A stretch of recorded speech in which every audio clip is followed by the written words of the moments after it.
ओडिशा रे आईन श्रृंखला संपूर्ण भाव में विपर्यस्त। गोटे वर्ष रे जो उपलब्धि अनेक कथा कहते सरकार से उपलब्धि होची जे वर्ष एक नारी दुष्कर्म अनेक, वर्ष एक शिशु अपहरण अनेक, वर्ष एक प्रतिश्रुति को प्रतारणा देइथिबा अनेक, वर्ष एक चाषी मानकर कटनी छटनी अनेक, वर्ष एक दरिद्रता अनेक, वर्ष एक मिछ प्रतिश्रुति अनेक, वर्ष एक हत्या अनेक। यही सबू होची सरकार रो तांकर बाहास्फोट जो मारुछंती एटा होची तांकर उपलब्धि। एवं आज आपण माने जदि ओडिशा रे crime against women and child कथा जदि देखिबे, ए विगत किछि दिन पूर्व जेतेबेले विधानसभा रे श्वेतपत्र आनिथिले गृह विभाग, मुख्यमंत्री निजे गृह विभाग रो मुख्य, सेही समय रे से लिखिथिले गोटे रिपोर्ट जे 2,14,113 क्राइम होईछि एवं सेही क्राइम भितरे 3,045 टा होछि महिला मानकर रेप केस। तापरे अछि राहाजानी अछि, आपनकर चोरी डकायती अछि, हत्या अछि, अनेक कथा अछि। 1205 हत्या है।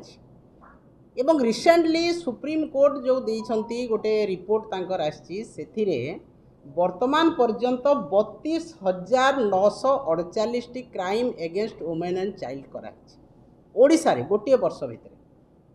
एवं एई क्राइम रे थाना रे मात्र किछिटा 50 रु 100 टा केस केवल रजिस्टर्ड होईछि एवं तार सेटा संपूर्ण भाव में विलीन होईछि एवं समाज रे किंतु से बाहर को आसी पारिनी।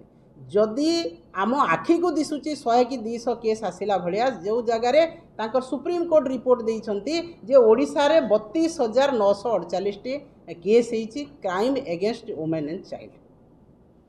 एवं सबुठ दुखर कथा आज दुर्भाग्यर कथा ओडिशा पाई जे भारत वर्ष रे जो राज्य 10टा राज्य अच्छी जो मान राज्य रे क्राइम बेसी वुमेन एवं चाइल्ड एवं अन्यान्य क्राइम बेसी से 10टा राज्य भितर 8टा राज्य होउछंती भारतीय जनता पार्टी शासित राज्य एवं ओडिशार स्थान मध्य सेठी अछि 8म स्थान रे अछि। अब दुर्भाग्यर कथा गोटे वर्ष भितर ओडिशा 10टा राज्य भितर से स्थान पाई।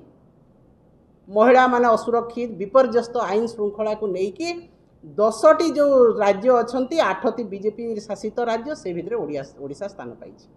एटा ओडियांक पई केते दुर्भाग्यजनक, ओडिया अस्मिता पई केते दुर्भाग्यजनक। डबल इंजिन सरकार जो कहउथंती बीजेपी वाला से डबल इंजिन सरकार कर एटा डबल धमाका।